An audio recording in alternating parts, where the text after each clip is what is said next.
Okay, so titignan natin tong Kia.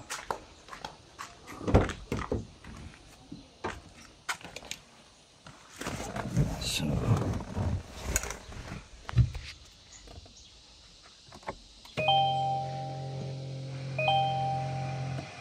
yan, makikita parang nasusunog na yung mga pinaka LCD nya monitor. Pero ang pinaka trouble nito, pag yung halimbawang tumatakbo ka, nagkakaroon siya ng warning, tapos indicator daw na hood. So check natin yung hood switch nya. So tatanggalin natin to.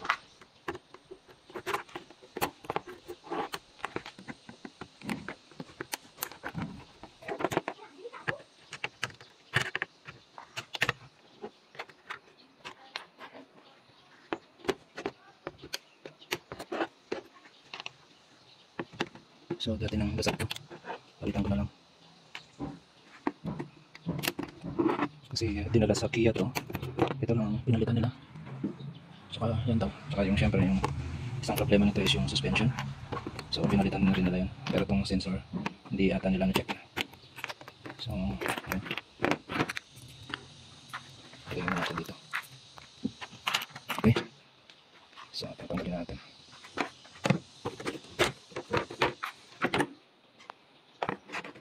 So dito yung switch, pinaka-sensor nya. So check natin. Okay, so meron akong nakita rito na tanggal, tapos ito. So i-tape ko na lang to kung ano to. Ayan,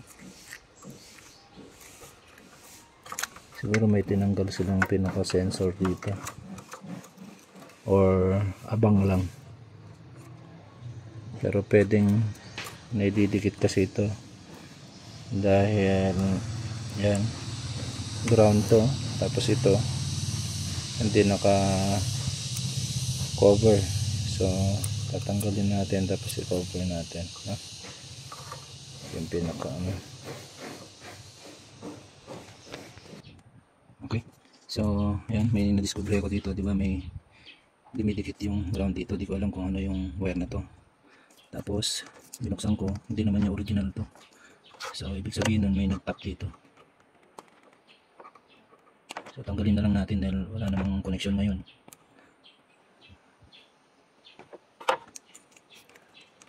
Yan, siguro tinanggal nila yung konektado dito, di ko alam kung ano to.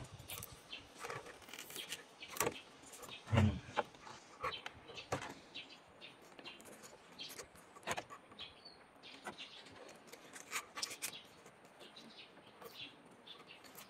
So ito kasi nag-ground dahil hindi ganong nalagyan ng wala naman nakang connection, kaya tatanggalin na lang natin. Yan o, may nagkabit din yan. So mga ganyan yung style ng mga ibang gumagawa.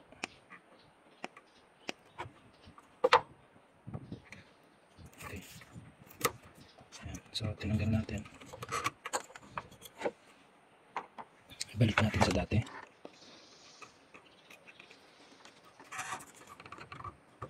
Hilahin natin ng konti. Yun. Okay, para sure tayo, ilagay tayo ng tape. Okay, so total wala namang connection yan, pero lalagyan natin ng tape para hindi mailagay dun sa ground, kasi pag nailagay sa ground pwedeng nagkakaroon ng problema kasi di natin alam kung ano yung papunta dyan. Ano ba yung nakalagay dito dati? So tinanggal nila or abang lang to. Ayan. So lagyan natin ng ano to, tinanggalan din, ay meron din. Ayan o. So lagyan natin ng tape. So ngayon ko lang nahawakan tong sasakyan na to, so kailangan balik lang natin sa original kung ano yung dapat yung gawin para hindi magka-shorted. So doble-doble natin yan para sure na hindi. Yan. Tapos tipan pa natin yan. So 3M yung ginagamit nating wire ay neutral tape.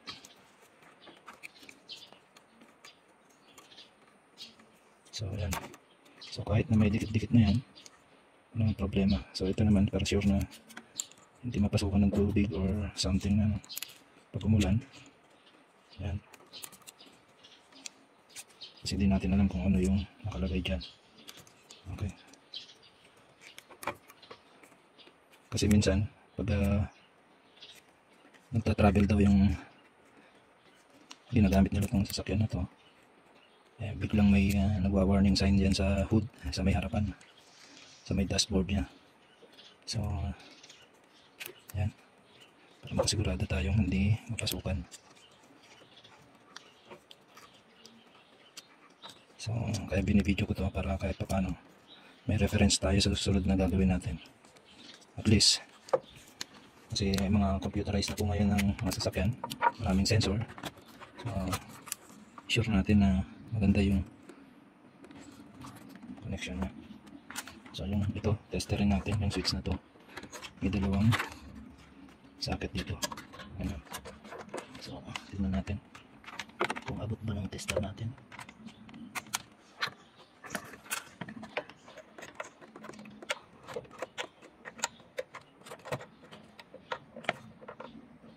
Baka ang ilaw dyan.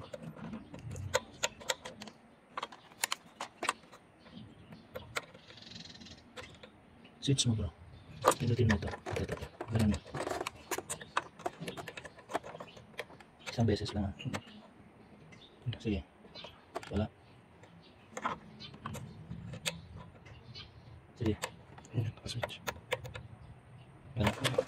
So yan o. Wala. Ayan. Meron naman o. Sige, ano mo. I-check natin dito. Hindi ko lang alam kung sensor dito o switch lang. So para total may dumi naman yan, ganyan muna natin para alignment niya mamaya yan. Okay, buksan natin, tanggalin ito para ma-check yung. Sige, pause mo muna.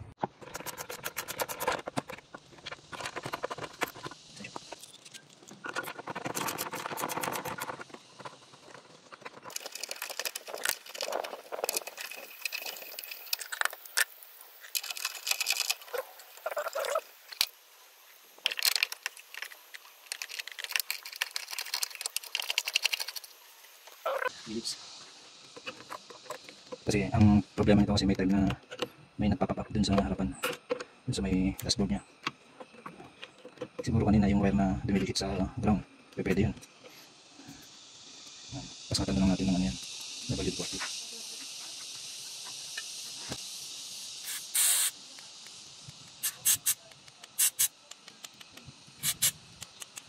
Saka dito, ano na rin natin, kasi siyempre pinalawang na rin yung socket niya.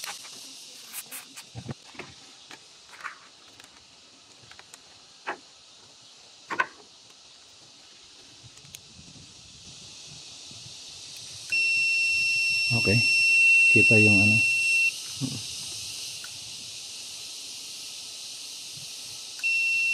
Okay, pag naka switch, okay,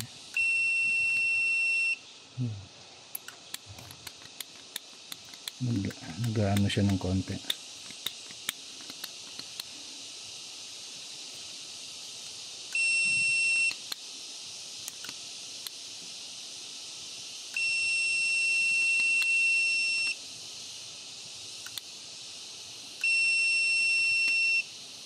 Okay.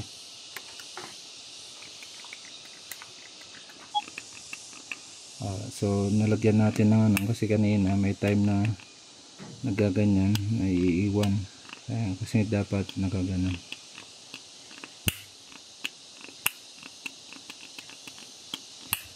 Okay.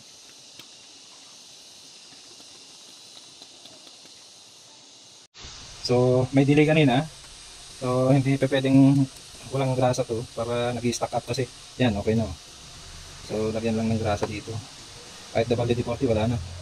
Hindi na siya, okay pa naman yung switch pero yung pag ginanyan, nag-stack up na siya. Mahirap nang itulak ng, yan, okay na siya. So yan lang, lalagyan lang ng grasa para kaysa bumili kayo ng switch. Okay pa naman yung switch. Yan. Yan o, hindi na siya nag-stack up. Okay? So balik natin. Yan.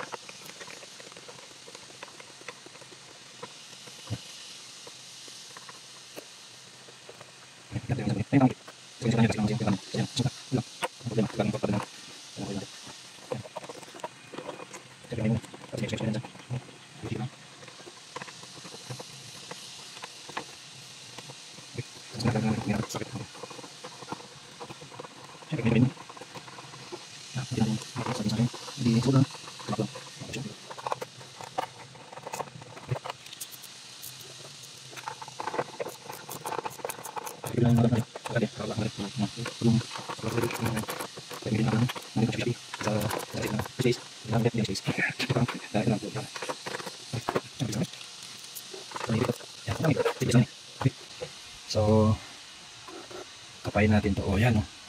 Diba? Okay, so subukan mo. Iyon no, iyon. Ano? Lambot na. Okay. So testing natin dun. Pindutin mo, pindot kamo. Pag yung ano testing natin. Okay. So start natin para mas kita.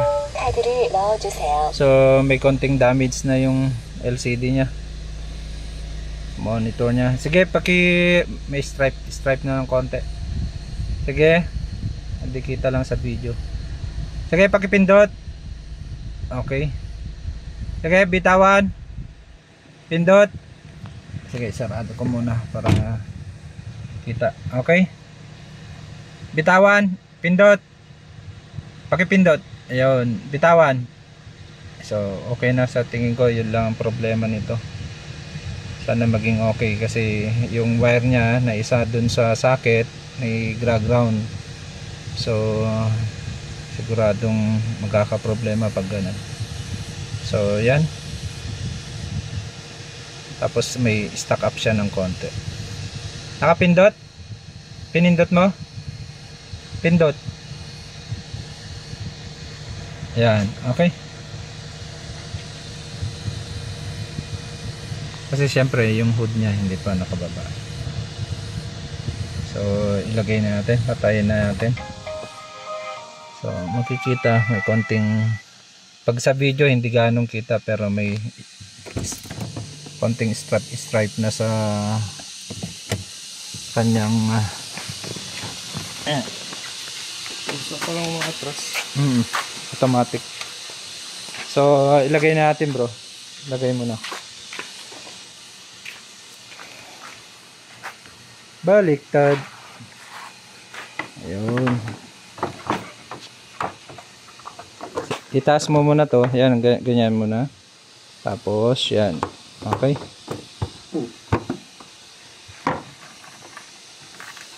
Smooth na siyang ano no bro. Malambot na. Malambot na. So pag maglagay na ganyan din, sige. May damage na kanina. Dada. Akin na muna para pakita ko lang. Yan. Kahit na unahin, yan, ganyan siya. Simple to, pero pag yung mga baguhan, syempre yung mga buhuguhan naman ang tinuturuan natin, hindi yung marurunong na. So ganyan lang siya muna para may pasok niya. Yan. Kasi pag yung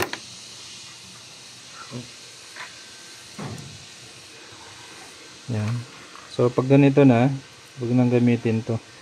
Pero ilagay na lang muna natin para palitan na lang. Ayan. Ayan. Para madali lang kabit. Nakaangat siya muna bago pindot.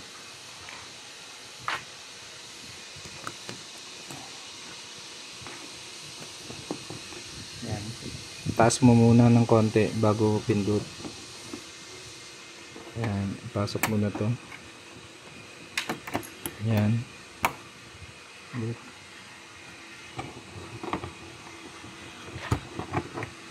Ayan. So ito yung kanina, nandito ang alam ko eh. Pero dito na lang natin ikabit. Yung ito kalahati na lang. So lagyan natin.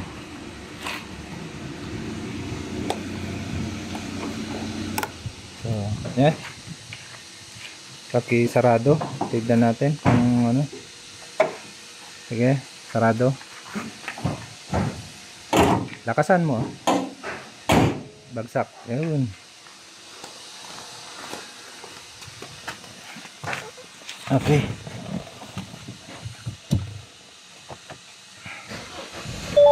카드를 넣어주세요. Okay na. Sana maging okay na to. At yun lang yung naanuhan ng wire na naigra-ground. Yun lang. Kasi ang problema daw, nagkakaroon ng warning dito sa hood pag maabante. So ito, meron tayong nakitang nawawala yan. So hindi linagay or tatanggal. So tatanggalin muna natin to. Ayan, tsaka yan. So wala dito. Lagyan na lang natin. So pause muna natin. So testing natin bakit nila binuksan to. Or so okay naman yung wire. Ang gagawin na lang natin dito is lagyan natin ng balot. Kasi lalo na ako, ayaw ko yung walang balot na wire.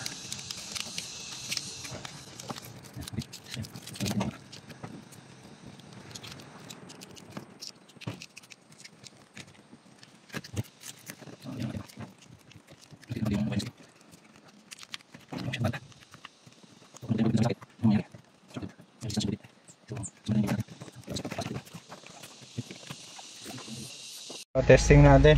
Video mong ganyan. I-atras mo na lang muna yan. Ayan. Okay. Huwag mo na akong kuhanan. Hindi.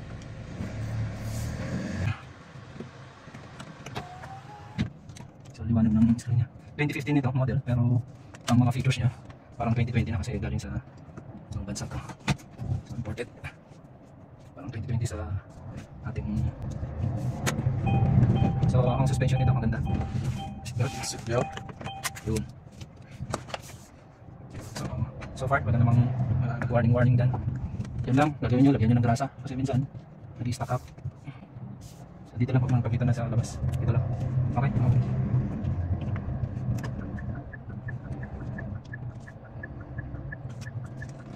Ayan muna natin sa mga. Dito lang, video lang. Okay, wala pa rin lang. Wala. Okay, atras muna natin. Wala na siyang warning nasa hood. Kasi dati meron. Okay na. Sana okay na. So dito mo lang papakita kung palitan yung surrounds natin. Okay. Okay, fine. It's okay na.